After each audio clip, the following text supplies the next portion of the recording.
नमस्कार। सुनिए ना, अभी तपस्या शादा में आप सभी का बहुत बहुत स्वागत है।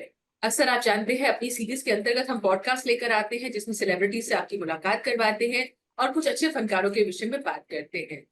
लेकिन दोस्तों, आज का जो विषय है मुझे लगता है कि उसके बारे में कुछ भी कहना जो है वो शब्दों को सीमित करना होगा, क्योंकि समाज में कभी कभी कुछ ऐसी घटनाएं, लगातार घटना नहीं बल्कि घटनाक्रम कहना चाहिए, जब हमारे सामने आते हैं तो हम सोचने पे मजबूर हो जाते हैं कि हमारे समाज में ये हो क्या रहा है, क्यों हो रहा है, और आने वाले समय में हम कहाँ देख रहे हैं अपने समाज को जाते हुए। तो आप समझ रहे होंगे, जो हमने पश्चिम बंगाल में कोलकाता में देखा, इधर महाराष्ट्र में जो हमने बदलापुर में देखा, और गाहे गाहे इस तरह की घटनाएं हमारे सामने आती रहती हैं, जिसमें यह निर्णय करना मुश्किल हो जाता है कि वो कौन सा पक्ष है जिसके चलते इस तरह की घटनाएं पुनः पुनः हमारे सामने आती जाती है।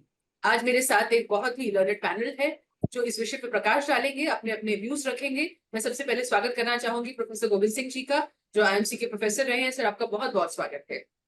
नमस्कार नमस्कार, धन्यवाद बहुत बहुत।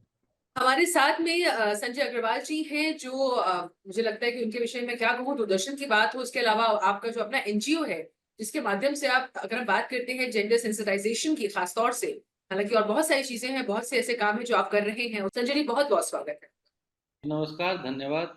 रागनी जी से बहुत पुराना हमारा परिचय है। आकाशवाणी की बात हो, दूरदर्शन की बात हो, वो खुद जो हॉस्पिटल में प्रैक्टिस करती है वो तो है ही, लेकिन फिर भी क्लिनिकल साइकोलॉजिस्ट के तौर पे जो वो काम कर रही है उससे हमेशा हमें मदद मिली है। रागनी जी, मैं आपका बहुत बहुत स्वागत करती हूँ। बहुत शुक्रिया तपस्या, बहुत बहुत शुक्रिया। रजत, आपका भी बहुत बहुत स्वागत हमारे इस प्रोग्राम में। प्रोफेसर गोविंद सिंह जी, मैं आपसे शुरुआत अगर करना चाहूँ, हम जो देख रहे हैं, प्रोटेस्ट होते हैं, कैंडल मार्च होता है, लोग एक साथ बाहर निकल के आते हैं कि ये जो हुआ घृणित था, विभत्स था, इसको नहीं होना चाहिए था। मैं आपसे सबसे पहले ये समझना चाहूंगी, वो क्या कारण होते हैं जिनके चलते हम इस तरह की चीजों से बार बार दो चार होते हैं। जी, आज का आपका बहुत बहुत धन्यवाद। बहुत ही गंभीर प्रश्न है, क्योंकि स्त्री और पुरुष जो है वो समाज के बहुत ही अभिन्न अंग हैं और दोनों बराबर हैं। दोनों पहिए एक तरह से न हो तो जीवन की गाड़ी नहीं चल सकती। ऐसे में पुरुष जो है एक तरह से वर्चस्ववादी, एक तरह से रुझान उसका रहता है और स्त्री को दबाने की कोशिश करता रहता है। तो ये तो खैर सामान्य बात है, मगर जो इस बीच हो रहा है, पिछले 20 दिन से एक घटना घटी और उस घटना को लेकर के जिस तरह के अलग अलग नैरेटिव जो है वो समाज में दिखाई पड़ रहे हैं, वो हमारे लिए बहुत ही मतलब एक तरह से बहुत ही खतरनाक और बहुत ही दुर्भाग्यपूर्ण परिस्थिति है। हमने देखा कि किस तरह से निर्भया केस में दिल्ली में बहुत बड़ा आंदोलन खड़ा हुआ और ऐसा लगा कि पूरे देश में एक तरह से उसके खिलाफ एक माहौल बन रहा है और आगे से इस तरह की घटनाएं नहीं घटेंगी। लेकिन वास्तव में ऐसा हो नहीं रहा है। लगातार उस तरह की घटनाएं होती जा रही हैं।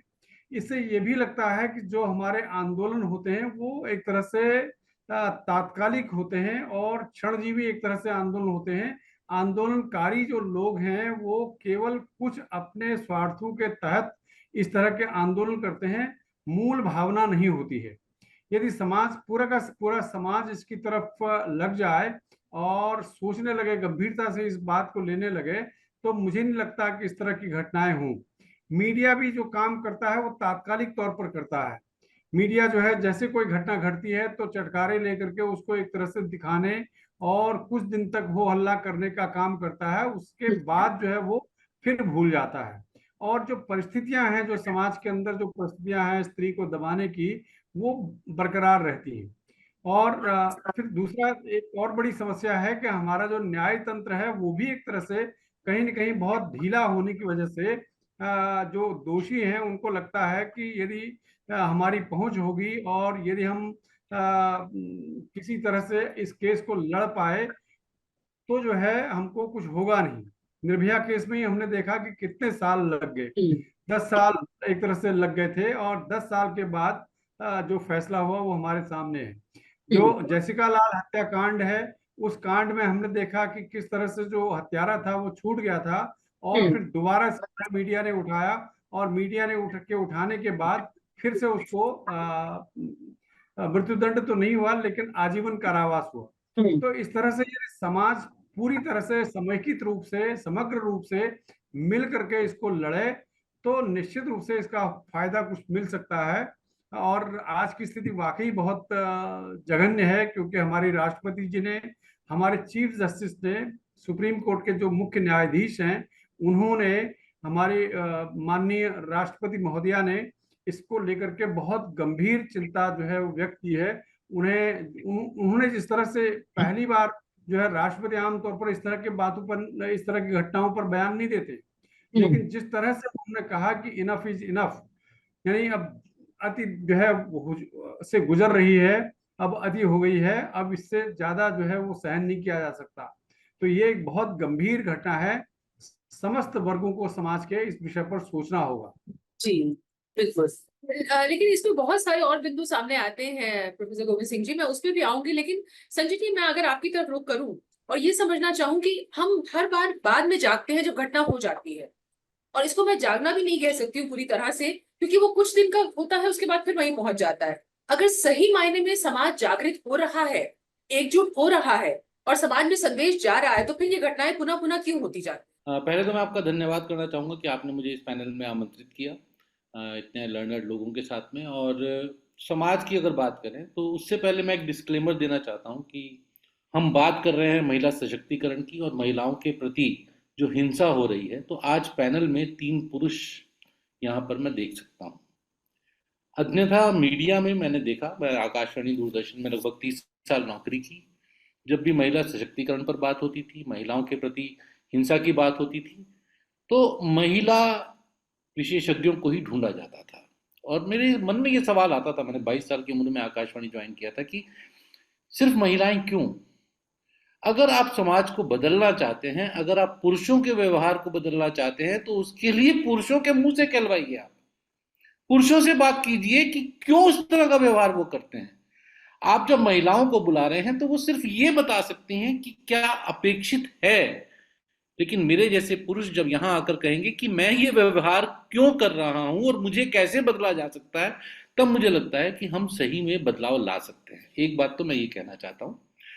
दूसरी बात ये कि माफ कीजिएगा, डॉक्टर गोविंद सिंह जी ने चलते में एक बात कही कि जो पुरुषों का वर्चस्व है, वो तो चलिए एक सामान्य बात है। हमने पेट्रियार्की को, पुरुष वर्चस्व को नॉर्मलाइज कर दिया है। ये तो ऐसा ही है, लड़के तो होते ही ऐसे हैं, मेन विल बी मेन। हमारे यहाँ पे एड्स चलती हैं मेन विल बी मेन, और उसको बहुत इंजॉय किया जाता है। क्या खूबसूरत एड बनाई है, आदमी तो हैं ही ऐसे। औरतों के ऊपर जोक्स बनाए जाते हैं, औरतें तो हैं ही ऐसी। आजकल जो मैं एक नया ट्रेंड देख रहा हूँ, आप जितने भी सोशल मीडिया के प्लेटफॉर्म्स हैं उसमें मुझे लग रहा है कि जैसे हिंसा को नॉर्मलाइज किया जा रहा है। चाहे वो पत्नी पति को थप्पड़ मार रही है या पति पत्नी को थप्पड़ मार रहा है, बहुत ही हास्य व्यंग के मीम्स बनाए जाते हैं, लेकिन उसमें दिखाया जा रहा है कि पत्नी पति को थप्पड़ मार रही है या पति पत्नी को थप्पड़ मार रहा है। तो इसका मतलब यह है कि अब हमारा समाज हिंसा को नॉर्मलाइज करता हुआ देख रहा है, चाहे वो पुरुष के प्रति हो चाहे वो स्त्री के प्रति हो, जो कि मुझे नहीं लगता है कि एक बहुत अच्छा ट्रेंड है। और अगर हम वाकई कुछ करना चाहते हैं, देखिए मेरा मानना यह है कि कॉम्प्लेसेंसी, करप्शन और कॉम्पिटेंस, ये 3 चीजों का फ्लो ऊपर से नीचे होता है। अगर आपके सबसे ऊंचे पायदान पर जो लोग बैठे हैं समाज में, वो कॉम्प्लेसेंट हैं, करप्ट हैं और इनकॉम्पिटेंट हैं, तो आपका समाज वैसा ही होगा। तो जब हमारे जो जुडिशरी, लेजिस्लेचर, ब्यूरोक्रेसी और साथ में मीडिया, ये 4 पिलर्स जो हमारी सोसाइटी के हैं, वो अपना काम ईमानदारी से करेंगे, अपने कर्तव्य को ईमानदारी से निभाएंगे, चाहे वो महिलाओं के प्रति हो चाहे समाज के प्रति हो, तो मुझे नहीं लगता है कि हमें इस तरह की डिस्कशंस की जरूरत पड़ेगी। आप जब देश में एक राज्य में महिला के प्रति हिंसा होती है तो आपकी टॉप जुडिशरी भी चुप रहती है, आपके नेता भी चुप रहते हैं, आपका मीडिया भी चुप रहता है। लेकिन जब दूसरे राज्य में हिंसा होती है महिला के प्रति, तो आपके नेता भी बोलने लग पड़ते हैं, मीडिया भी बोलने लग पड़ता है, जुडिशरी भी बोलने लग पड़ती है, और सबसे बड़े संविधान में जो पोस्ट है वहां से भी आवाज आने लगती है। तो ये जो हम राजनीति के तहत संजय जी, मैं इन माफी मुद्दों चाहती हूँ, को यहाँ थोड़ा सा मैं एक बात जोड़ती चलूं, क्योंकि अभी जो प्रोफेसर गोविंद सिंह सर ने भी कहा और आपने भी उसी बात को आगे बढ़ाया, हालांकि थोड़ा सा उसमें असहमति भी थी। मैं यहाँ ये समझना चाहूंगी कि हम उस लेवल पे पहुंच जाते हैं, अगर किसी स्कूल में सेकंड या थर्ड क्लास की बच्चियां हैं, उनके साथ कोई ड्राइवर या कोई जो टॉयलेट में जो क्लीनिंग का काम करता है, अगर वो इस तरह की हरकत करता है, तो ये घटना, हम जुडिशरी की बात कर रहे हैं, पॉलिटिकली इसको किसी भी लेवल पे लेके जाएं, राज्यों की बात हो, वो एक बहुत ही अलग पक्ष है। उसके जहन में उस समय कुछ एकदम से आता है, उसको लगता है कि मैं ऐसा कर सकता हूं, और वो कर जाता है। तो वहां पे एक सवाल ये मन में आता है कि समाज में हमारी महिलाओं को लेके, लड़कियों को लेके, या कमजोर जो वर्ग है उसको लेके सोच, मानसिकता 40 साल पहले, 50 साल पहले भी ऐसी थी, आज भी ऐसी है। तो हम कौन सी शिक्षा की बात करते हैं, कौन सी आधुनिकता की बात करते हैं? मेरा मुद्दा ये था कि इसको राजनीतिक ना करते हुए हम मूल इसके जड़ में जाएं कि कहाँ सोच में बदलाव की आवश्यकता है। इसीलिए मुझे लगा कि आप सब लोग अच्छे से प्रकाश डालेंगे। मैं इसी मुद्दे पे वापस आऊंगी। थोड़ा सा हम रागनी जी से समझते हैं। रागनी जी, मैं यहाँ जो बात अभी संजय जी ने कही है और पहले गोविंद सर ने भी कही, उसी से हम आगे चलते हैं कि मुझे ये बताइए कि हम जब देखते हैं सरिये की एड है, होर्डिंग लगा हुआ है, और एक लड़की वहां पे बड़ी ऐसी ग्लैमरस सी ड्रेस पहन के आ जाती है सरिया बेचने के लिए। अब जो लड़का बस स्टैंड पे खड़ा हुआ है, 20 मिनट अपनी बस की वेट कर रहा है, उसके पास कोई चारा नहीं है सिवाय उस तस्वीर को देखने की। जी। आप फोन पे स्क्रॉल कर रहे हैं, आपके सामने विजुअल इम्पैक्ट इसी तरह का आता है, जो अभी संजय जी ने कहा। लेकिन मैं भी यही कहना चाहती हूँ कि जो मानसिकता है, जो रूट कॉज है, वो क्या है। लेकिन फिर भी कहीं ना कहीं बात तो करनी ही पड़ेगी, जब विषय है कि इस तरीके की जो घटनाएं हैं बराबर होती रहती हैं, कि एक तरफ हो रही है, एक तरफ कार्रवाई हो रही है, सजा मिल रही है उसको, दूसरा हादसा घट गया।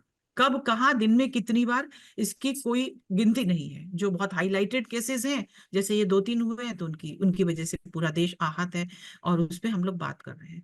लेकिन जो मानसिकता है, बात तो वहीं से शुरू है ना, कि वो अंजाम दे के चला जाता है। दो बातें, कि एक तो उसका जो इंस्टेंट, जो काबू उसके ऊपर नहीं है, जो मैं इसको कई तरीके से सोचती हूँ और इस पर अपने आप ही विचार विमर्श अकेले में करती हूँ, कि वो जो इंस्टेंट घटना है, घटना तो बहुत बड़ी हो जाती है ना, और फिर पूरे में फैलावा हो जाता है, फिर कंट्रोल करने की कोशिश की जाती है, और दूसरे दिन न्यूज में फिर उससे भी बड़ी घटना सामने आ जाती है।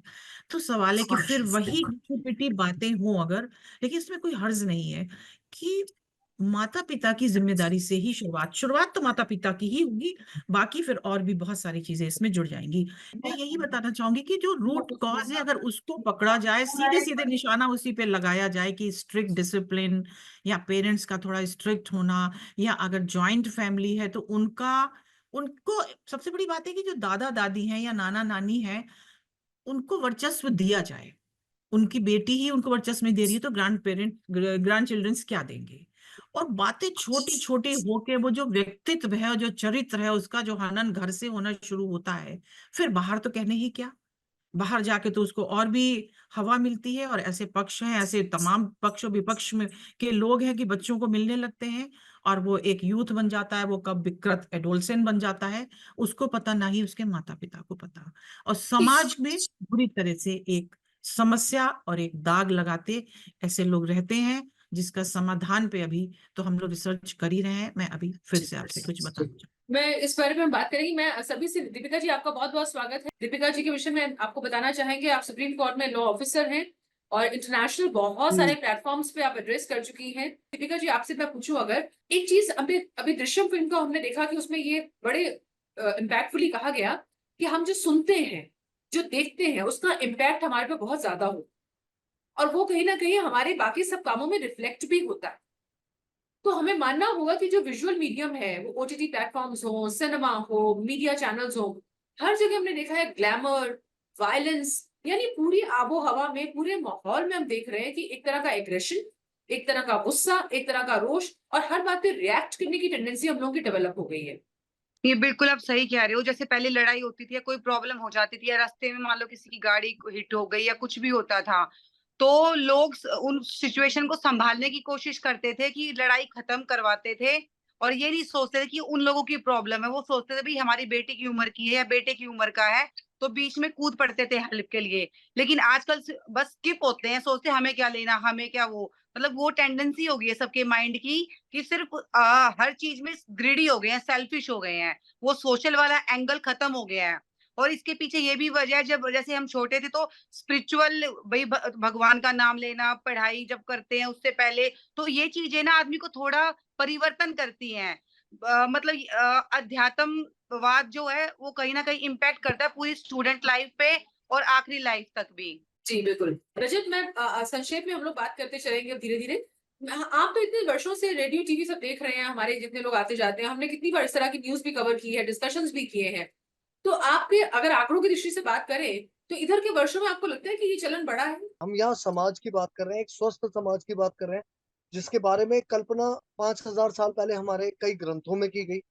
वो समाज शायद संकल्पित था, कई चीजों को लेकर परिकल्पित था, और बहुत स्वस्थ अवधारणाएं थी जो कई सालों तक चली भी। ठीक है, लेकिन उसके बाद जो अचानक हुआ ना, अब आप देखें लिव इन रिलेशनशिप, ये फलाना ढिमकाना, जो बहुत सारी चीजें आई है ना, अचानक जुड़ती चली गई हमारी संस्कृति के साथ। इन्होंने बहुत ज्यादा एक तरह से, मैं इसे दूषित नहीं कहूंगा सीधे सीधे शब्दों में, लेकिन इन्होंने हमारी जो संस्कृति, जिसके साथ हम विश्व गुरु बनने का दावा करते रहे पिछले कई वर्षों से, पिछले कई अरसे से हम विश्व गुरु रहे भी हैं अक्सर, लेकिन आज जो उसे ओपन अप होकर चैलेंज किया जा रहा है, तपस्या में आप, मुझे मुझे अच्छा लगा कि अपनी बात कहने का एक अच्छा प्लेटफॉर्म मिला, इतने बड़े बड़े लोग हैं यहाँ। मैं गोविंद सर से समझूंगी क्योंकि आपने शिक्षा की बात की है, तो मैं उनसे पहले समझूंगी। संजय जी, आप अपनी बात रखें, फिर मैं गोविंद सर की तरफ आती हूँ, प्लीज। क्योंकि मैं मीडिया से जुड़ा रहा हूँ 30 साल से अधिक से, तो मैं मीडिया के बारे में सिर्फ बात करूंगा। जब आज की डेट में बच्चे को 6 महीने साल की उम्र में ही मोबाइल पकड़ा दिया जाता है, माँ बाप इतने व्यस्त हैं कि बच्चे को व्यस्त रखने के लिए वो उसको मोबाइल पकड़ा देते हैं जिसमें कि वो कार्टून देखता है। क्या कार्टून जितने भी हैं, एनिमेशन हैं, क्या उनका कोई सेंसर है? क्या कोई देख रहा है कि उसमें क्या कंटेंट जा रहा है? क्या उसको कहीं से सर्टिफिकेशन है? क्या उसमें देखा जा रहा है कि बच्चे जो 6 महीने से की उम्र से देख रहा है वो किस भाषा को सुन रहा है, किस तरह के कॉन्सेप्ट्स को देख रहा है? क्या वहां पर पेट्रियार्की को बढ़ाया जा रहा है या औरत को ऑब्जेक्टिफाई किया जा रहा है? कोई नहीं देख रहा। दूसरी बात, सबसे ज्यादा चीज जो देखते हैं बच्चे, शायद आप नहीं मानेंगे, लेकिन एडवर्टीजमेंट्स को सबसे ध्यान से देखते हैं और उसको याद करते हैं और फिर उसको साथ साथ गाते हैं और बोलते हैं। तो एडवर्टीजमेंट्स जो हैं वो हर समय जाती हैं। ऐसा नहीं है कि एडल्ट एडवर्टीजमेंट्स जो हैं वो 11 बजे के बाद प्ले की जाएंगी। आपका जो कंटेंट है, कंटेंट आपका है यू, लेकिन एडवर्टीजमेंट है ए, जिसको कि बच्चा भी देख रहा है।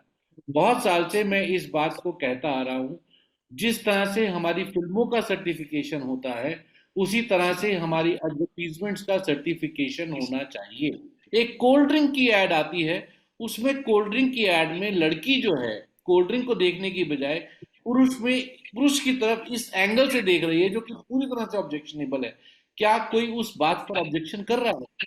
सिर्फ सरकारी मीडिया की ही जिम्मेदारी है क्या संस्कारों को मेंटेन करने की, या प्राइवेट मीडिया की जिम्मेदारी नहीं है? संजय जी, वो कोई लेकिन यहाँ सरकारी दुविधा, संस्था नहीं संजय है। जी यहाँ पर दुविधा ये है कि हम सरकार को जहां जहां बीच में लाए, लेकिन सेलफोन अगर 2 साल के बच्चे के पास है, उसके माता पिता ने खुद व्यस्त होने की वजह से पकड़ा रखा है, अब वो बच्चा उसमें क्या देख रहा है, उसमें सरकार को हम कहाँ तक ला पाएंगे? इंफॉर्मेशन टेक्नोलॉजी के आज के दौर में रील्स, शॉर्ट्स और इतने प्लेटफॉर्म्स हो गए हैं, आप कहाँ तक बचिएगा? आप बस में ट्रैवल कर रहे हैं, पब्लिक ट्रांसपोर्ट में जा रहे हैं, आपके साथ वाला क्या देख रहा है, आप मजबूर हैं वो देखने सुनने के लिए।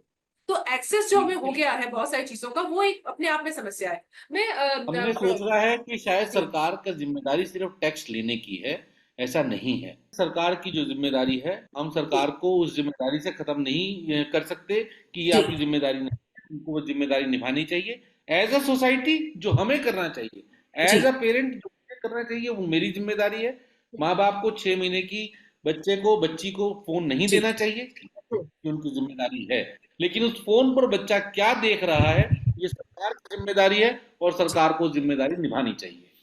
ओके, दीपिका जी, बहुत अच्छी बात अभी जो बार बार निकल के आ रही है, उसमें उसी बात को हम आगे लेकर चले, तो उसमें थोड़ा संक्षेप में हम कहें अपनी बात को, तो मैं समझती हूँ ज्यादा बातें कवर कर पाएंगे इसमें। अभी जो आपने बात कही, जो संजय जी बहुत अच्छी बात कह रहे हैं कि ये समस्या है, कि हम लोग सरकार को भी हमें शामिल करना होगा, लेकिन आम समाज में एक परिवार की क्या जिम्मेदारी है? और हम जब कहते हैं कि हम जो आसपास घटित हो रहा है उसको अपने परिवार तक कम से कम कैसे रोक सकते हैं, कि मेरे घर के बच्चे, अभी आपने नानी दादी का भी जिक्र किया, वो तो कॉन्सेप्ट रहा ही नहीं, वो तो कल्चर ही पूरा चेंज हो गया मेट्रोस में। माता पिता की जिम्मेदारी आप कैसे देखती हैं, परिवर्तन आएगा कैसे? पेरेंट्स बोलते हैं तो भी बच्चे इग्नोर कर रहे हैं, क्योंकि वो सोशल मीडिया और खासकर आप देखेंगे फर्स्ट लॉकडाउन के बाद अजीब सा ही टेम्परामेंट हो गया है सभी का, ना सुनना चाहते हैं और अच्छी चीजों में नहीं बोलेंगे, लेकिन उनको मतलब नेगेटिव चीजों की तरफ जल्दी भागते हैं। हाँ, तो पेरेंट्स को भाई कैसे भी उनको मनाना पड़ेगा भी, अगर थोड़ी डांट फटकार भी जरूरी है जो मैं मानती हूँ, क्योंकि ज्यादा ही अगर 24 घंटे ही प्यार दिखाया तो आजकल के बच्चे मान भी नहीं रहे हैं। तो थोड़ी जी, डांट फटकार मम्मी पापा की बहुत जरूरी है, वो मस्ट है, थोड़ा डर जरूरी है। और अगर गलत कर रहे हो तो उन्हें पता होना चाहिए कि तुम्हें टोका गया है, तुमने गलत किया था तो टोका गया है। तो जो नैतिक मूल्यों का जो पतन हो रहा है समाज में, आदर्शवाद जो खत्म हो रहा है, बड़े छोटे का जो मर्यादा थी, गरिमा थी, वो टूट रही है। सबसे मुझे लगता है कि हमारी जो संस्कृति है, हमारी जो जी, सांस्कृतिक परंपराएं रही हैं, पुरातन परंपराएं रही हैं, जी, उनको शामिल किया जाना। अभी संजय भैया सरकारी तंत्र की बात कर रहे थे कि सरकार को ये करना चाहिए, ये करना चाहिए और ये करना पड़ेगा भी उन्हें। देखिए सरकार, मुझे लगता है अगर मौजूदा दौर की बात करें, इस परिप्रेक्ष्य की बात करें या हर तरह की बात करें, तो सरकारें अपना काम कई तरह से कर भी रही हैं, ऐसी बात नहीं है। लेकिन यहाँ ना सुव्यवस्थित होने की जरूरत है समाज को, हमें जी, खुद होने की जरूरत है। लेकिन आप चाट पकड़ियों पर भी आए ना, ये आप छोटी छोटी बातों पर भी आए जो समाज से, परिवार से, गली मोहल्लों से, सोसाइटी से जुड़ी होती हैं, हमने वहां भी अनफॉर्चुनेटली ध्यान देना बंद कर दिया। तब उससे ये अच्छा प्लेटफॉर्म मिला मुझे बताने के लिए, तो मैंने बताया। हम उन्हें कुछ बताते ही नहीं है, हमने उंगली पकड़नी बंद कर दिया है, मोबाइल के हवाले कर दिया है। चलिए कोरोना जैसे हादसे हुए हमारे साथ, लेकिन अब उन बातों को भी 4 साल हो चुका है। जी, आज क्यों नहीं हम दोबारा से पटरी पर लौटने की कोशिश कर रहे हैं? बिल्कुल क्यों सही। अपने बच्चों को नहीं बता? जी, अभी आपको एक बहुत ताजा तरीन उदाहरण देता हूँ। कुछ समय पहले एक फिल्म आई थी OMG 2, ओ माई गॉड 2 आई थी, और सेंसर की तरफ से इस फिल्म को ए सर्टिफिकेट दिया गया, यानी अंडर एज बच्चों के हवाले इसे नहीं किया गया सीधा सीधा देखने के लिए। लेकिन क्या OTT पर किसी तरह का सेंसरशिप लागू होता है? हम OTT की बिल्कुल सही बात बात। करते हैं, गूगल की बात करते हैं। आजकल आप गूगल एड्स भी देखेंगे, गूगल पर जो प्रमोशंस किए जाते हैं वो किस तरह के होते हैं। गोविंद सर, मैं थोड़ा सा इस बात पे हालांकि कोशिश करेंगे इसको हम फिर से एक बार इस तरफ आए, लेकिन रेखांकित करें इसको। गोविंद सर, मैं अब जो बात चल निकली थी शिक्षा को लेके, अभी जो ओ माय गॉड 2 की जिक्र आया, हालांकि ये फिल्म मैंने नहीं देखी, लेकिन आज ही इसका जिक्र सुना जब मैंने कहा कि मैं इस तरह का डिस्कशन करने जा रही हूँ। तो मैं आपसे ये सवाल करूँ कि सेक्स एजुकेशन की जब हम बात करते हैं, जेंडर सेंसिटाइजेशन की जब हम बात करते हैं, बहुत बात होती है इस बारे में, लेकिन इसका सही तरीका क्या होना चाहिए? नहीं, बिल्कुल सही बात है आपकी, क्योंकि जहाँ तक शिक्षा का मामला है, वो बहुत जरूरी है। सबसे मूल जो है, जो आपने जो जो कुछ अभी तक कहा, उसके मूल में तो शिक्षा ही है। और यदि शिक्षा हम अपने बच्चों को सही तरीके से दे सकें, यदि उनको बचपन से ही सही संस्कार मिल सकें, और फिर उसके बाद समाज के अंदर भी वो एक तरह से मतलब सिमिलरिटी जो है, वो घर के संस्कार, शिक्षा के संस्कार और समाज के संस्कार, इन तीनों चीजों को मिला करके जब वो उसको एक पैरिटी दिखती है, तब वो उसके मतलब उसके जहन में वो बातें जाती हैं। वरना क्या होता है कि घर के अलग संस्कार हैं और स्कूल में दूसरे संस्कार मिल रहे हैं, कॉलेज में जाकर के एकदम तीसरे तरह के संस्कार मिल रहे हैं, और समाज एक तरफ एकदम अलग तरीके से व्यवहार कर रहा है। तो ये सब विसंगतियां जो है, जो विरोधाभासी स्थितियां हैं हमारे समाज में, वो बहुत ही मुश्किल हो जाती हैं, और बच्चा खुद कंफ्यूज हो जाता है कि उसको करना क्या है। तो मुझे लगता है कि सबसे पहली शिक्षा तो घर ही है। हालांकि बच्चा घर में जो है सीधे सीधे सीखता नहीं है। घर वो बच्चा एक तरह से उसको संस्कार में, व्यवहार में जो है वो घुट्टी की तरह से आत्मसात करता है। माँ बाप को जो करते हुए देखता है, बड़े बुजुर्गों के साथ जिस तरह से व्यवहार हो रहा है उसको देखता है, भाई बहन के बीच में जिस तरह का भेदभाव होता है उसको देखता है, तो एक संस्कार उसके अंदर स्वतः जो है वो आत्मसात हो जाते हैं। फिर उसके बाद जो है शिक्षा, शिक्षा में आपने सेक्स एजुकेशन की बात भी कही, वो भी अपने आप में बहुत जरूरी है। शिक्षा में जो है, स्कूल में, कॉलेज में जिस तरह की समानता होनी चाहिए, जिस तरह की शिक्षा होनी चाहिए, जिस तरह की संवेदनशीलता जो है इसको लेकर के बच्चों में एक पैदा की जानी चाहिए, जिस तरह से बच्चों को सेंसिटाइज किया जाना चाहिए सेक्स को लेकर के, लड़के और लड़की के बीच में समानता को लेकर के, वो नहीं हो रहा है। दुर्भाग्य से वो नहीं हो रहा है। हमारे यहाँ पुरानी जो शिक्षा पद्धति थी, उसमें अपनी तरह की विशेषताएं थी। बाद में उसमें अनेक प्रकार की रूढ़ियां आई, अनेक प्रकार की जड़ताएं आई, और कहा गया कि नई शिक्षा जो है, जो अंग्रेजी शिक्षा है, वो इसको ठीक करेगी। लेकिन अंग्रेजी शिक्षा ने और एक तरह से इसमें भी भेदभाव क्रिएट किया। और आज की तारीख में अब सेक्स एजुकेशन की बात हो रही है, तो सेक्स एजुकेशन भी दिया जाना जरूरी है, क्योंकि वरना जो है वो समाज के साथ, परिवार के साथ बच्चा तालमेल नहीं बिठा पाएगा। रागिनी जी, जी ये जी जो है शिक्षा का जहां तक सवाल है, मुझे लगता है कि बहुत महत्वपूर्ण है। और हर तरह से जो अलग अलग लेवल्स पर जो शिक्षा प्राप्त कर रहा है बच्चा, उनमें एक पैरिटी होना, समानता होना बहुत जरूरी लगता है। जी। रागिनी जी, ये बात अब निकल के आई है। मुझे याद है कुछ दिन पहले हमने एक इंटरव्यू किया था, इसमें शीन काफ निजाम, बड़े शायर हैं, वो आए थे। वो आर्ट के ताल्लुक से कह रहे थे। संजय जी, मैं आप सबको ये शेयर करूं, दीपिका जी, और उन्होंने कहा कि एक वक्त वो था कि जब छुपाना आर्ट था। अब जमाना और दौर वो आ गया कि दिखाना आर्ट हो गया। आप जितना ज्यादा उघाड़ के दिखाते हैं, लोग आपको उतना कॉन्फिडेंट, उतना बोल्ड मान लेते हैं, तो वो आपकी क्वालिटी मानी जाती है। पहले ना 4th 5th क्लास से देखिए, जब मैं स्कूल में पढ़ती थी तो मॉरल एजुकेशन होती थी 4th या 5th क्लास से, लेकिन अब वो स्टूडेंट्स में को नहीं देते। तो ये बड़ा मस्ट होना चाहिए सब्जेक्ट, इसमें भी रैंकिंग आनी चाहिए।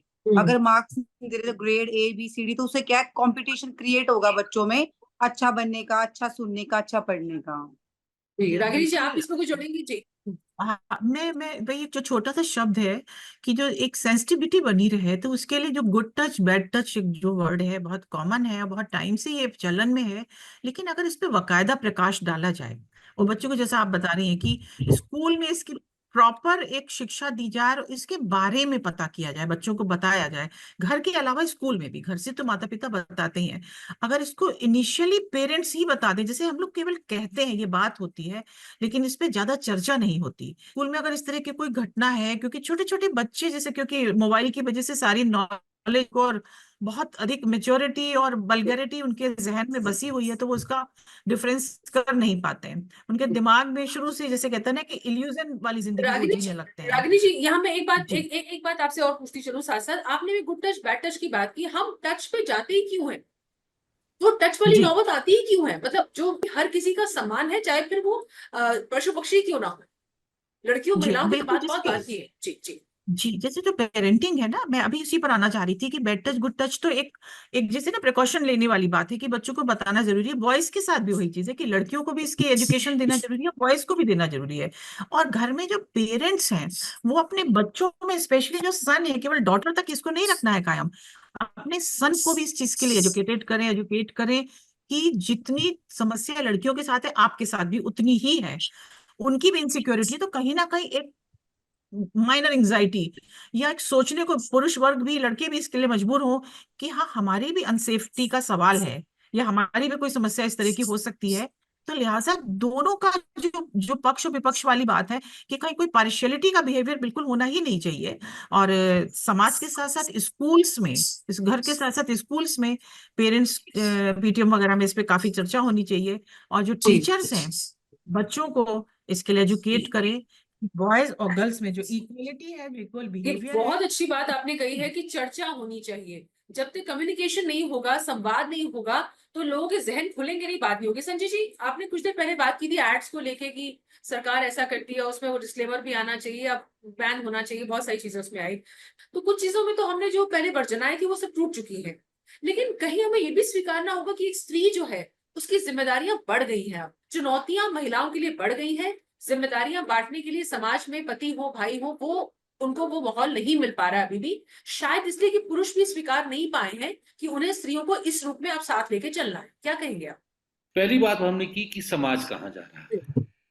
तो समाज तो बहुत ही खराब जा रहा है, क्योंकि हमने पिछले 40 साल से 50 साल से पाश्चात्य संस्कृति को अपनाने की कोशिश की हर तरह से। और उसमें जो मुझे लगता है कि एक बहुत बड़ी गलती हमारे से हुई है, वो हुई है पेरेंटिंग में। पेरेंटिंग में इस तरह से कि जैसे अमेरिका में या यूरोपियन कंट्रीज में होता था कि बच्चों को ना नहीं कहना है, डांटना नहीं है। हमारे यहाँ पे बड़ा सब कुछ इतना साइंटिफिक था कि इसके बारे में भी कहावत थी कि किस उम्र तक के बच्चे को फूल की तरह से रखना है, किस उम्र के बच्चे को काठ की तरह रखना है और किस उम्र के बच्चे को दोस्त बना के रखना है। ये बड़ा ही स्पष्ट था। ये हमारे बड़े बुजुर्ग हमें बता के गए कि जब छोटा बच्चा है, मासूम बच्चा है, उसको बिल्कुल हमें कली की तरह से संजो के रखना है। जब थोड़ा सा बच्चा आता है एडोलेसेंट की तरफ, तो उसके साथ थोड़ा सा सख्त होना पड़ेगा हमें। सख्त होने में आज समाज की जिम्मेदारी खत्म हो गई है। बच्चा समाज की जिम्मेदारी हुआ करता था किसी समय, लेकिन क्या आज अपने पड़ोसी के बच्चे को आप डांट के कह सकते हैं कि बेटा तूने ये बात गलत कही थी? मैंने एक बार अपने पड़ोसी के बच्चे को डांट दिया क्योंकि उसने मेरे साथ बदतमीजी की थी, तो शाम को उस पड़ोसी का फोन आ गया कि आपने मेरे बच्चे को क्यों डांट दिया। मैंने कहा अच्छा, अगर आपका बच्चा गलती करेगा तो क्या मेरा हक नहीं है ठीक उसे करने का? नहीं है। मैंने कहा ठीक है, कल आपके बच्चे को चोट लगेगी तो मैं आपको फोन करूं या आपके बच्चे को हॉस्पिटल लेके जाऊं? एज अ सोसाइटी मेरी जिम्मेदारी क्या है? मैंने उस जिम्मेदारी से मुंह मोड़ लिया है। और माँ बाप चाहते हैं कि कोई उनके बच्चे को कुछ ना कहे, तो बच्चा अब समाज की जिम्मेदारी नहीं रहा है। ये एक सबसे बड़ी जो भूल हमसे हुई है।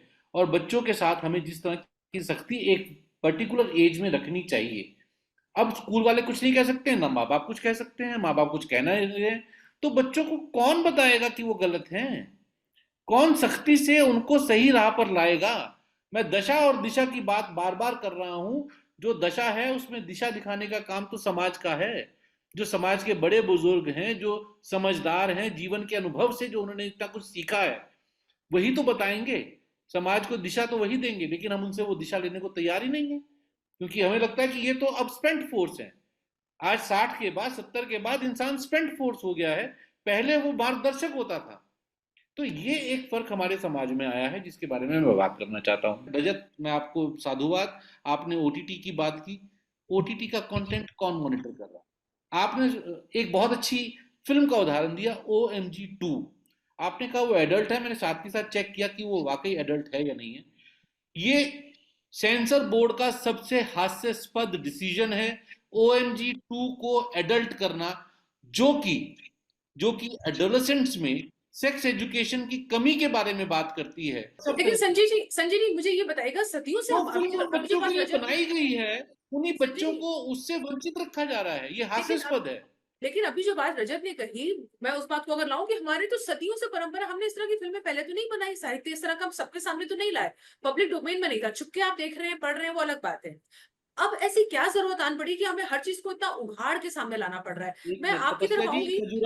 खजुराहो भारत में है, जहां पर खुले में सेक्स एजुकेशन दी गई है। काम शास्त्र सिर्फ भारत में लिखा गया था। लेकिन वो सुबह शाम, लेकिन संजय जी वो सुबह शाम हमारे जहन में नहीं घूम रहा है। मैं पॉर्न को नॉर्मलाइज नहीं कर रहा हूँ। मैं कह रहा हूँ सेक्स एजुकेशन जो है, सेक्स एजुकेशन के ऊपर बनी हुई फिल्म जिन बच्चों के लिए है, उन बच्चों को आप वंचित क्यों रख रहे हो उस फिल्म से? बिल्कुल ठीक, जी बिल्कुल सही बात है। हमारी सोच, देखिए ये हमारी सोच जो है ना, ये जो सोच है कि नहीं, सेक्स एक टैबू है। हाँ जी। क्या आप बेटे के साथ बैठ के बात करता है कि बेटा अब जो तुम्हें फील हो रहा है ये बिल्कुल नॉर्मल है? आपने बिल्कुल सही कहा संजय जी कि अगर बच्चे के मन में कोई इस तरह का संशय, कोई दुविधा, कोई नई चीज आ रही है तो वो किससे शेयर करेगा? वो किससे, उसको लगेगा किससे मैं बात कर सकता हूँ खुल के? ये एक बड़ी समस्या है अपने आप में। हम इस पे और बात करेंगे। दीपिका जी, सेक्स को हमने टैबू बना दिया है। मतलब हमारे समाज में जहां पर इतना खुलापन था, देखिए गोविंद जी ने बड़ी अच्छी बात कही कि अंग्रेजों ने आके हमारी शिक्षा पद्धति को खत्म कर दिया। दीपिका जी, यहाँ दो सवाल मेरे मन में आ रहे हैं। जो अभी बात आई उसमें हमने बीच में ऐसी भी घटनाएं देखी जिसमें एक लड़का जो है, बहुत छोटी उम्र रही होगी, वो अपनी गर्लफ्रेंड थी जो उसको छोड़ के चली गई किसी और के पास, तो उसको एक बड़ा सा पत्थर लेके सबके सामने गली में उसने बुरी तरह से मार दिया उसको, मतलब वही खत्म कर दिया उस लड़की को। एक हमने यहाँ सुना था, साउथ दिल्ली में कहीं केस हुआ था जिसमें लिव इन में रहते थे, उसमें तो खैर हमने उसको धर्म का, मजहब का रंग देने की भी कोशिश की, जिसमें वो लड़की को उसने टुकड़े किए, फ्रिज में रखा, उनको फ्रीजर में रखा, और वो हर दिन जा जाके एक टुकड़ा फेंक के आ रहा था। ये भी हमने घटना देखी। इस तरह की चीजें भी हुई हैं। और हमने एक केस देखा जिसमें लड़की को गाड़ी के नीचे तक घसीटते हुए ले गए 2 किलोमीटर तक, ठंड में, रात में, और बहाना दिया कि वो ड्रिंक करके घर में किसी के साथ थी। इस तरह के हम उसको जस्टिफिकेशन देने की कोशिश करते हैं। कहाँ जा रहा है हमारा समाज की? हम महिलाओं को सिर्फ इसलिए कि वो कमाने के लिए बाहर आ रही है, वो अपनी आजादी चाह रही है, तो हम इस तरह की दलील देके उनको किसी भी तरह से टॉर्चर करेंगे कि वो इंसान शर्मसार हो जाए। पहली बात तो इनका रिलेशन ही स्ट्रांग नहीं होता है। अगर बॉयफ्रेंड है या गर्लफ्रेंड है तो पहले तुम में एक पवित्रता होनी चाहिए एक रिश्ते के प्रति। क्या वो रियल में प्यार है या सिर्फ वो वासना है? तो जहां पर प्यार होता है तो वहां पे ये मारने कत्ल की और फ्रिज में रखने की ये चीजें नहीं आती। वो मटेरियलिस्टिक नहीं होता, वो बहुत डिवाइन होता है।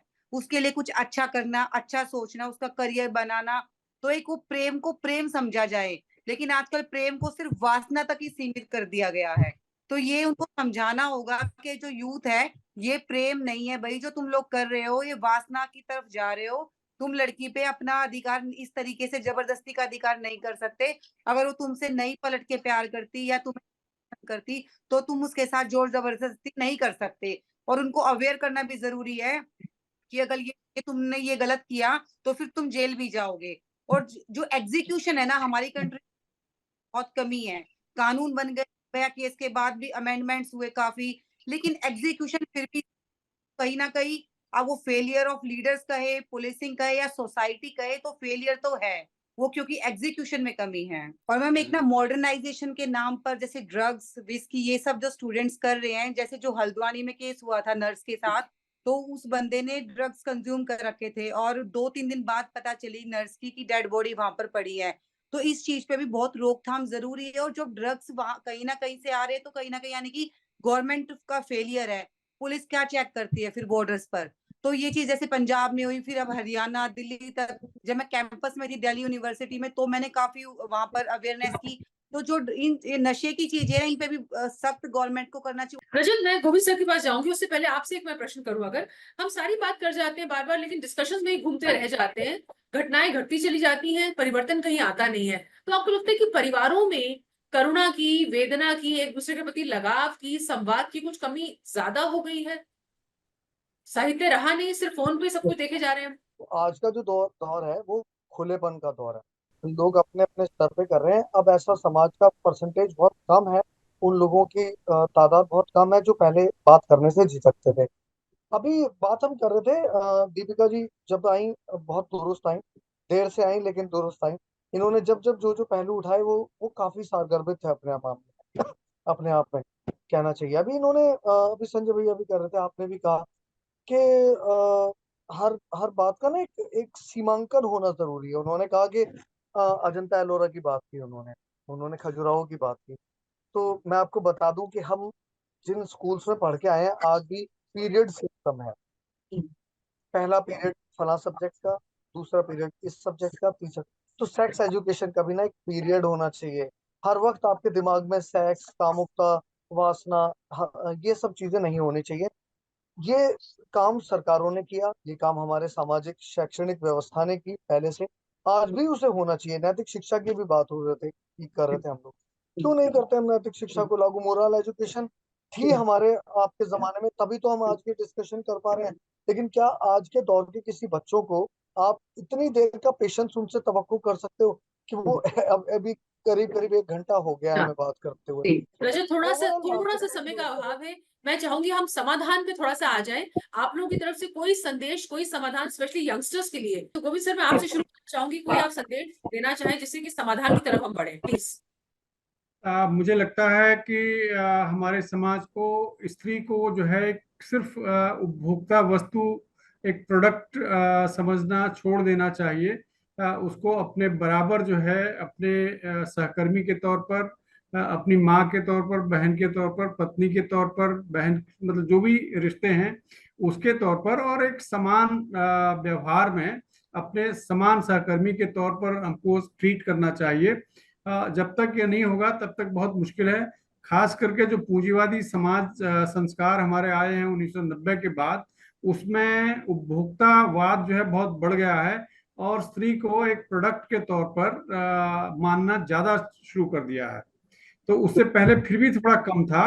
हालांकि वुमेन्स लिबरेशन का मामला हमारे यहाँ 1975 से शुरू हुआ और लगभग चल रहा है आज भी। पर 90 के बाद जो है ये उपभोक्तावाद और खास करके भोग की वस्तु समझना स्त्री को, वो ज्यादा हो गया है। तो इस पर जो है लगाम लगानी चाहिए और हम सबको इस दिशा में सोचना चाहिए। जी, दीपिका जी, आप जल्दी से कुछ संक्षेप में जोड़ना चाहे, एक संदेश के रूप में जो समाज तक पहुंचे। मैं जी जैसे जिस तरीके से मोरल एजुकेशन मस्ट है, इसी तरीके से हर एक स्कूल में सेल्फ डिफेंस क्लासेस भी पीटी के पीरियड में उसको मस्ट कर देना चाहिए, ताकि लड़कों में भी कॉन्फिडेंस आए, लड़कियों में भी खुद को कैसे बचाना है। तो सेल्फ डिफेंस का मैं मस्ट चाहूंगी। जी बिल्कुल। संजय जी, आप इसमें कुछ जोड़ेंगे? चाहे वो ओटीटी प्लेटफॉर्म्स हो, चाहे वो हमारी फिल्में जो हैं वो इस बात को बहुत ग्लोरीफाई करती हैं कि लड़का अगर लड़की के पीछे पड़ेगा तो लड़की मान ही जाएगी। हमारे गाने ऐसे बनते हैं, रोएगी चिल्लाएगी, हसीना मान जाएगी। एक हसीना जब रूठ जाती है तो और भी नमकीन हो जाती है। इस तरह की फिल्में अगर बनेंगी, इस तरह का संदेश अगर जाएगा, तो जरूर जो मानसिक विकृति है वो बढ़ेगी। तो मीडिया का एक बहुत बड़ा रोल है, और मुझे लगता है कि हर तरह के मीडिया को अपनी जिम्मेदारी समझकर इस तरह के कार्यक्रम, फिल्में, प्रोग्राम बनाने चाहिए जिसमें कि औरत को ऑब्जेक्टिफाई ना किया जाए। और कंसेंट के बारे में एक फिल्म जैसे आई थी पिंक, इसी तरह की और फिल्में बननी चाहिए। जी बिल्कुल। रजत, आप कुछ इसमें जोड़ना चाहेंगे? आज सिर्फ आधुनिकता ना दिखाकर हमारे सामाजिक स्तर को पहचानने वाली फिल्में बननी चाहिए। सही मायने में हमारी पुरातन संस्कृति क्या रही है, कहाँ हमने औरतों को रखा है, कहाँ रखना चाहिए, ये हमारे बच्चों को, हमारे यंगस्टर्स को पता चलना चाहिए। क्योंकि देखिए, ऐसा नहीं है, संस्कृति में, हमारे संस्कारों में महिलाओं को दुर्गा माना गया, सरस्वती माना गया।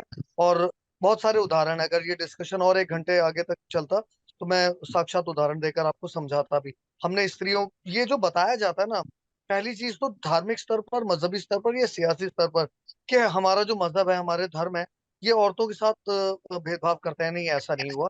ये जो हमने किया है, और आधुनिकता के नाम पर जो हम खुला बर्तन दे रहे हैं उन्हें परोसने के नाम पर, वो भी नहीं होना चाहिए। कुछ ना कुछ सीमांकन इसमें किया जाना चाहिए, मर्यादाएं रखी जानी चाहिए, मेरा मानना ये है। तो रागिनी जी, प्लीज अपनी बात अगर आप कहें इसमें। जी जी मैं बस वही कहना चाहूंगी कि जो वैल्यू सिस्टम है उसको एड्रेस करना बहुत जरूरी है। जी। और जो चल ही रहा है, बातें वही सिर्फ छोटी है, लेकिन वैल्यू सिस्टम पे अगर हम ये सोचने लगते हैं कि ये तो हम लोग घर में कर ही रहे हैं, लेकिन अगर इसको रेगुलर बेसिस पे स्कूल्स में, घर से जो वैल्यू सिस्टम है हमारा, जो अनुशासन वाला जीवन है, खुशी है, गम है, दर्द है, इसको अगर साथ में बैठ के बांटा जाए, हर बच्चा अपना अलग अलग, जैसे मोबाइल पर रहता है, वैल्यू सिस्टम है उसको घर से, स्कूल से लगातार प्रयासरत तो रहना ही चाहिए। आप सब भी मेरे ख्याल से इस चीज से जुड़े हुए हैं, बातों से सहमत होंगे मेरे, कि जो है हमारे जो सिस्टम है कि उसमें अनुशासन है, उसमें प्यार है, मोहब्बत है, वाद संवाद है। मुझे तो लगता है इंस्टेंट रिलीफ भी होती है, टच थेरेपी है। ये सारी चीजें बच्चों को दी जाए तो कम से कम कुछ लड़ाइयाँ, कुछ अनुशासन को कंट्रोल किया जा सकता है। और जिसे पेशेंस है, जो बच्चों में बेहद गुस्सा है, अगर उसको थोड़ा इंस्टेंट भी कंट्रोल किया जाए तो उस टाइम की चीज अगर टल गई तो हो सकता है आगे की चीजें भी टल जाए। तो एक एक चीज से, बूंद से ही समुद्र बनता है। तो मुझे तो ये लगता है कि इस पे बराबर एफर्ट करते रहना, हारने की जरूरत नहीं कि जी हमारा समाज बहुत इतना अच्छी बात बड़ा है। आपने कही। यही स्पिरिट होना चाहिए वाइंड अप करने के लिए, क्योंकि हारना नहीं है। और हमेशा हम कहते हैं कि चुनौतियां जीवन में रहती हैं, हम जब बड़े हो रहे होते हैं तब भी बहुत सारी समस्याएं होती हैं, लेकिन समस्याओं से हम भागते नहीं हैं, उनका समाधान ढूंढते हैं। तो आज भी अगर कोई ऐसी समस्या हमारे बीच में है तो हमें समाधान उसका खोजना, और वो ये है कि जो हम कहते हैं भारत युवा देश है, लेकिन माफी के साथ मैं कहना चाहूंगी कि बच्चे जो है जब वो बड़े हो रहे होते हैं तो उनको वही अगर नैतिक शिक्षा मिल जाए, सही गलत समझ में आने लगे, कहाँ उनकी सीमा है उनको बता दिया जाए, तो संभवतः आगे जाके हमें बहुत मेहनत ना करनी पड़े। और हमें लगता है कि बच्चे वो खुद एक दूत बन के दूसरों को भी उस चीज के लिए संदेश पहुंचाए कि नहीं, दोस्तों में आपस में भी कि ये सही है कि वो गलत है। तो कसौटी हमें खुद तैयार करनी होगी अपने लिए, जिसमें माता पिता, समाज, जो अभी संजय ने पड़ोस की बात की, गोविंद सर ने शिक्षा की बात की, दीपिका जी ने भी शिक्षा को उसमें जोड़ा, आपने तो कहा है कि हमें मानसिकता बदलने की जरूरत, रजत ने भी कहा कि मीडिया का भी इसमें रोल हो सकता है। तो कहीं ना कहीं सबको अपनी भूमिका समझनी होगी। और एक अच्छे समाज के लिए, जब विकसित भारत की हम बात करते हैं तो हमारा राष्ट्र, उसके युवा कैसे होंगे, इसकी नजीर पूरे विश्व में दी जाए, ये कोशिश हमें करनी है। तो छोटी मोटी चीजों से घबराना नहीं है, कोई अच्छा सोचना है। इसी आशा के साथ कि हमारे युवा इस बात को समझेंगे। जितने मेरे पैनलिस्ट हैं, मैं आप सबका बहुत बहुत धन्यवाद करती हूँ। प्रोफेसर गोविंद सिंह सर आपका, संजय अग्रवाल जी आपका, रागिनी सिंह जी आपका भी बहुत बहुत धन्यवाद, दीपिका देशवाल जी आपने भी समय निकाला, रजत आपको भी बहुत बहुत धन्यवाद। और मैं यही आशा करती हूँ कि हमारी ये कोशिश शायद कुछ कहीं किसी के मन में असर करे और कुछ परिवर्तन आए, और आप इस परिवर्तन को आगे लेकर जाएं। इसी आशा के साथ आप सभी का बहुत बहुत धन्यवाद।